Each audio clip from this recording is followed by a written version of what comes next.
khai lalpa fello na zong te shua lan siya.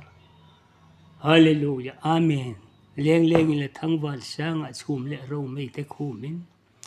Han leng ila kum tuang run niam salem thar khopoi zullo. Asum tual zol rang kadar to ya luang la ya zong tumin. Khuachuan na nge tu ram sing hiya la mangai na eng ruaya.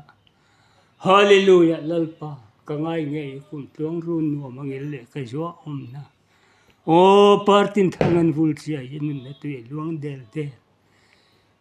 Hey ha, hallelujah. Tin khore ya lungdu tenen chu ram no ma leng tu rin. Bel nang siam tu laldang sira kan oi do na run no ma. Kadoni na ngayin katap lungdu zong an len na. An marang kalengan kim tu onum ting izam nuaya kan ti lalpa jay na hin. Min nem na